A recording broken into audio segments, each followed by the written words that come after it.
Hey,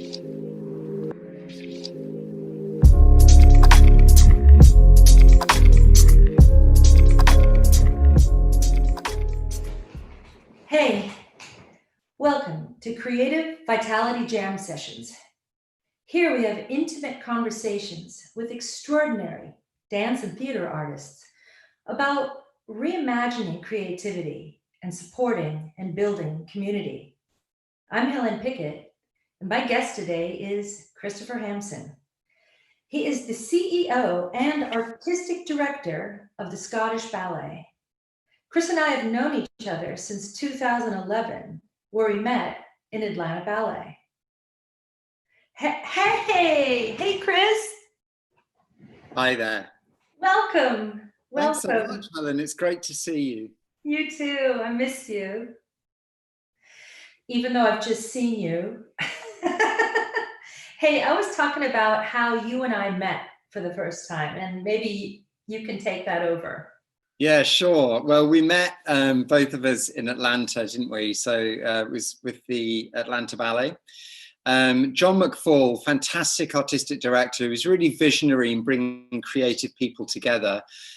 He put together was it a double bill or a triple bill? Triple bill.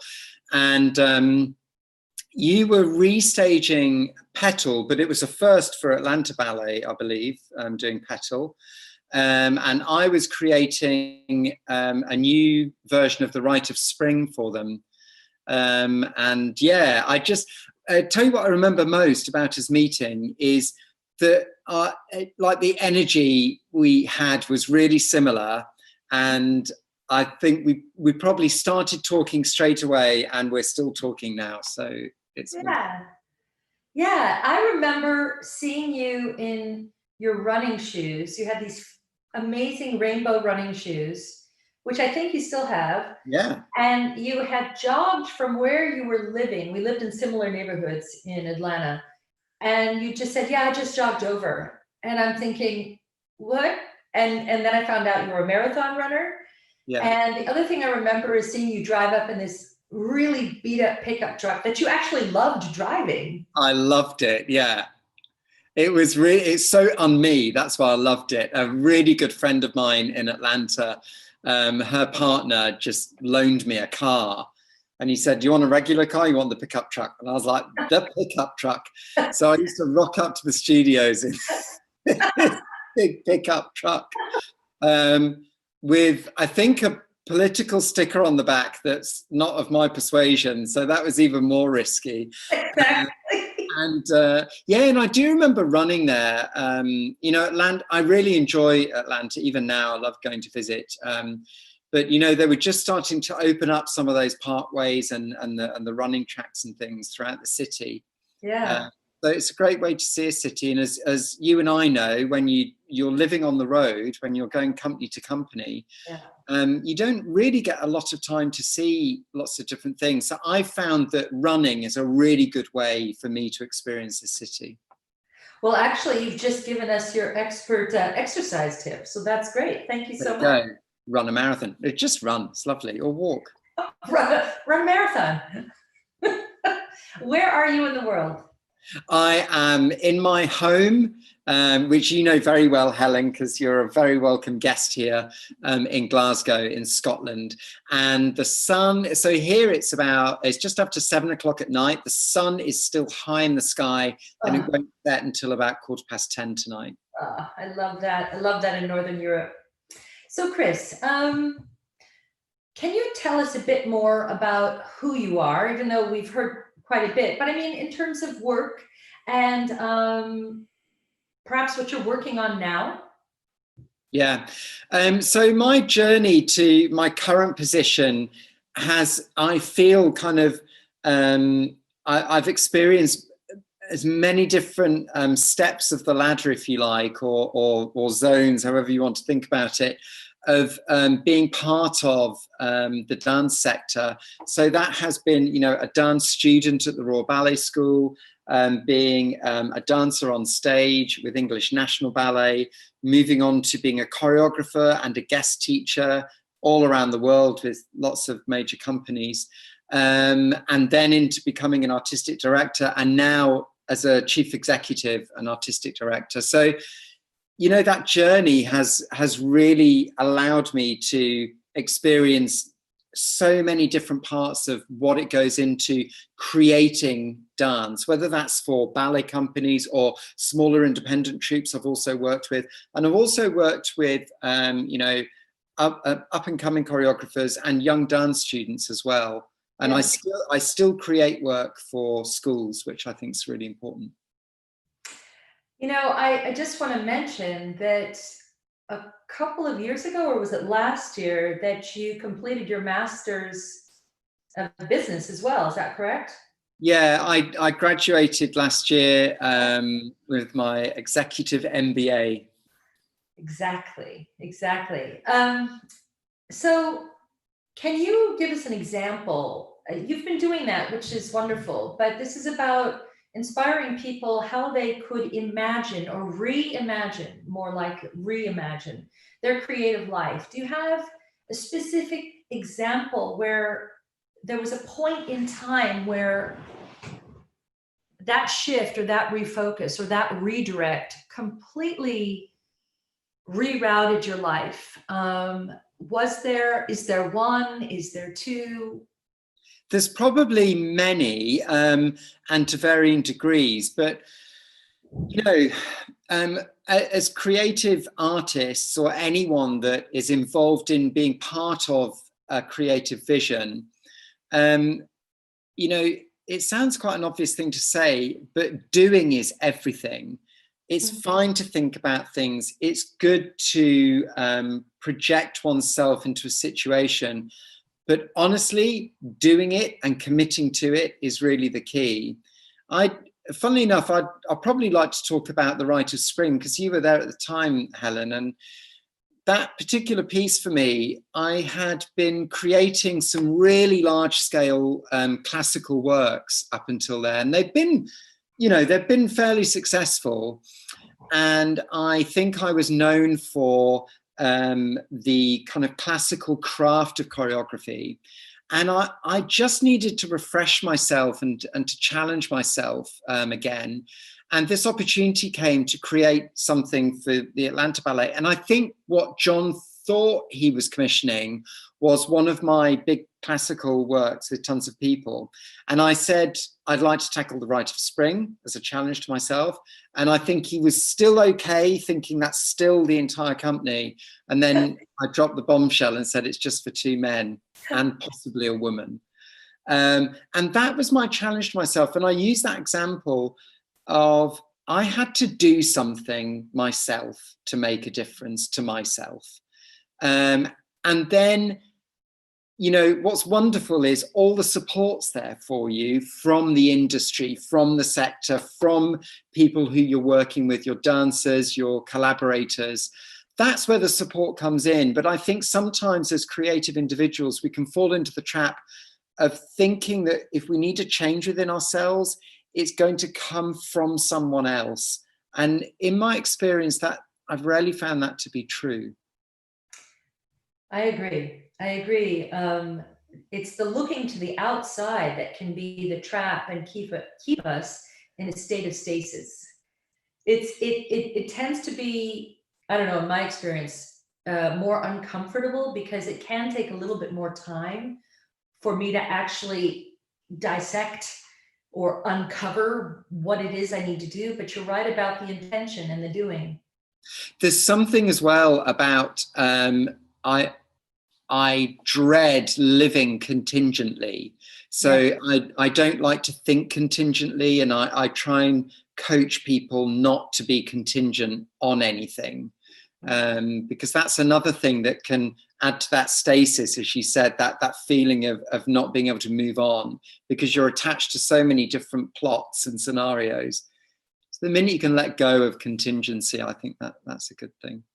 And I guess another way, correct me if I'm wrong to say this, is living in the present, right?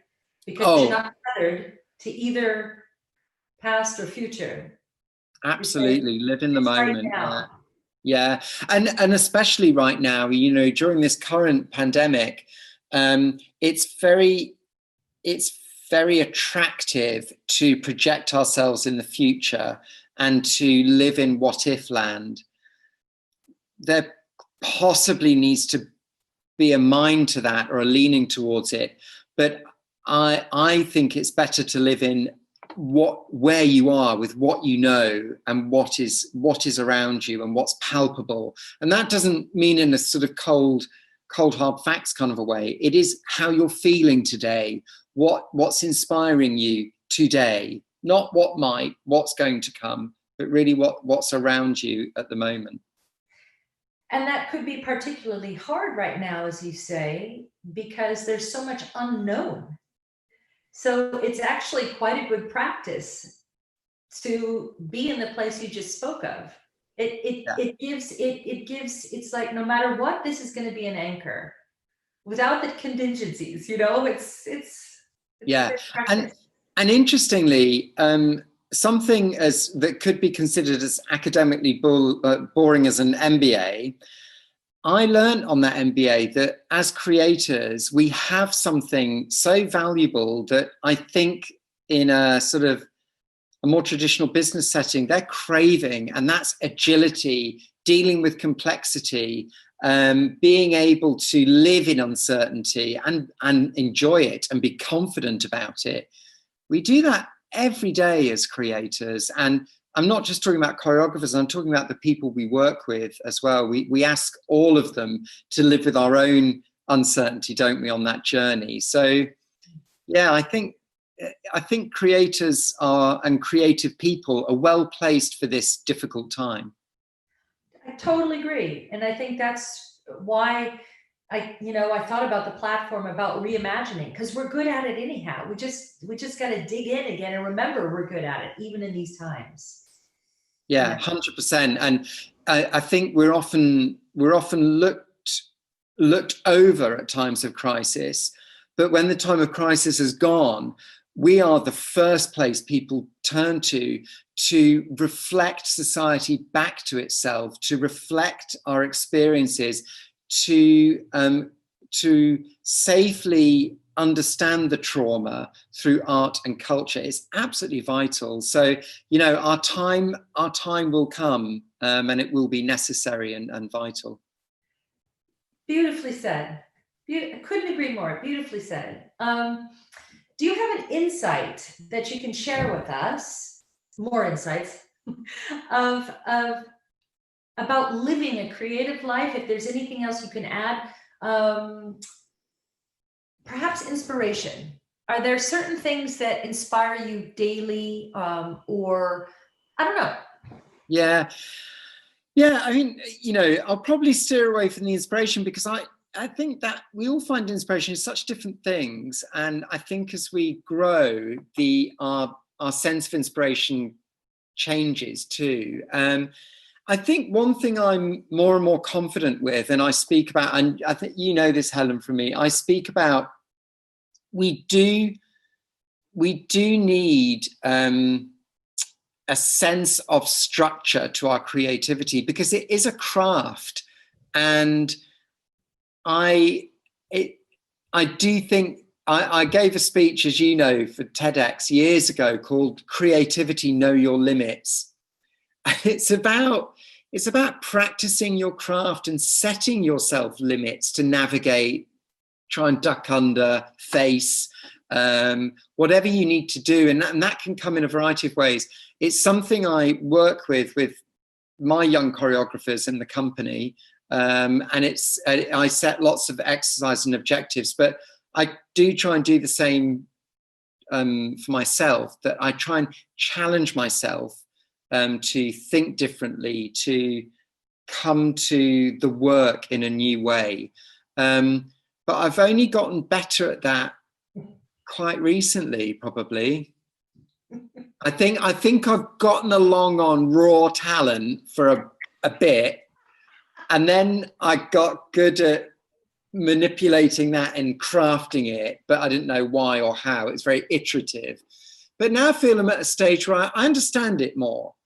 And you know me, I know where my voice can land in a repertoire, but importantly, I know where it doesn't land and where others are much clearer and more concise or have more to say. And you know, that's been really wonderful to realize and to take on board. Yeah, I mean, I think that is part of the reason why you also enjoy being an artistic director. It's the curating that you do. It's the space that is created, that must be created as an artistic director, the space you give. And from my side, working with you numerous times, you give a lot of space. And then you give, you know, you chime in, but only if it's welcome. I have to say, it's really working with you, working as a choreographer with your company has been quite an extraordinary experience. Oh, thanks so much. But I think you raised something here which is quite important too, is that, you know, I think there's a possibility of people thinking that when people become artistic directors, they've either made it or they've, you know, there's an end point. And as you've said, you know, part of my development as an artistic director and a leader within dance has been, I just keep learning so much, you know, working with choreographers such as yourself and all of the others wonderful choreographers we have through at Scottish Ballet.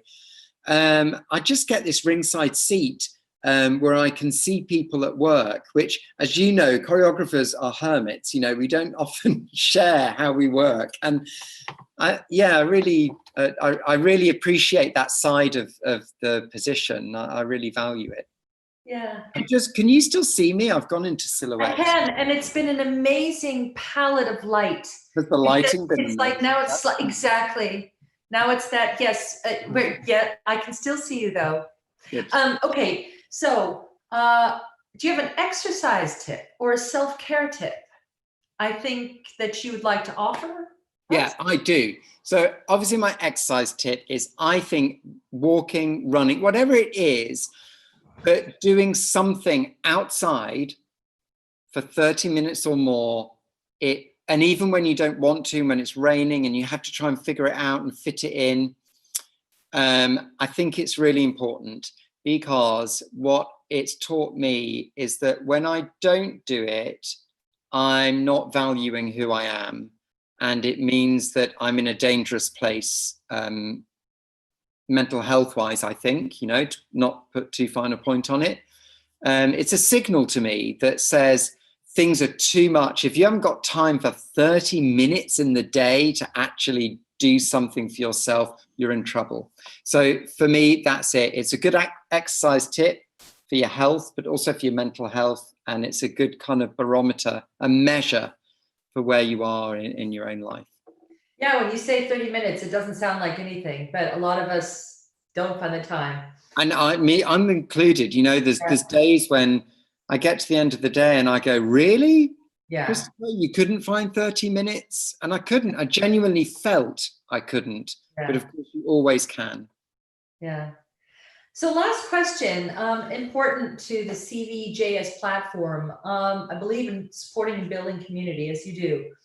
What would you like to see shift in terms of building a more equitable community in our ballet world, or the dance? Yeah, this is probably a bit contentious from me, Helen, but I know you won't mind that. You'll probably encourage it. But, you know, specifically from a ballet perspective, there's something I've been doing at Scottish Ballet which has meant the world to the company, I think it's rooted us, and that is we measure our relevance to our communities. And I mean that from an artistic perspective. So if we're doing a new work or we're reviving something, the first thing I want to know is, how is this relevant to our community that supports us at every other time? What is the impact for people that perhaps have trouble getting to see us, people that are facing challenges in their life? What kind of social comment does it make? What's the change it makes? If it can't answer any of those questions, we're just not doing it. Mm.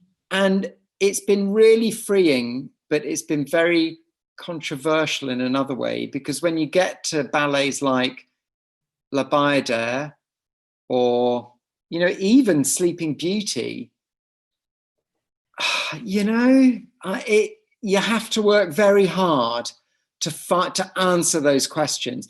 It's possible, and believe me, those ballets are beautiful. The music, the scores are wonderful, and their journeys into existence in our life and culture are absolutely valid. But what interests me is to hold on to those things, to still enjoy them. We're just going to have to think about them differently, and I just don't think it's good enough just putting on a new version of them anymore. Mm-hmm. I think we're more mature than that as an art form. Yes, and perhaps again, we're in a point of great change and great possibility. We're at a place of great possibility. Yeah, let's hope so. I think what it has shown us is that we all need each other more than we ever thought, I think. Yes. Chris, I love talking with you. Thank you so much. I just want to say that you can go to scottishballet.co.uk. Is that right, Chris? For more information about the company. And if you wouldn't mind staying with me just a moment, Chris, I'm going to just do a little plugging for the show. Creative Vitality Jam Sessions is live twice weekly, Wednesdays at 2 and Sunday brunch at 1. And our guest on Sunday will be Desmond Richardson. He is the co-founder and artistic director of Complexions Contemporary Ballet. Once this is put into the YouTube channel, there will be a description box where you can see biographies, more guest info, and our Instagram page. I want to thank the excellent young Jedi co-producer, Gracie Spina. I want to thank the vital and beautiful dance community. I'm so proud to be a part of you. I want to thank you for tuning in, and please be good to each other. I want to just add that today. I'll see you on Sunday. Keep reimagining creativity. Chris, thank you so much. It's been such a pleasure, and I'll call you soon. Bye. Bye. Bye.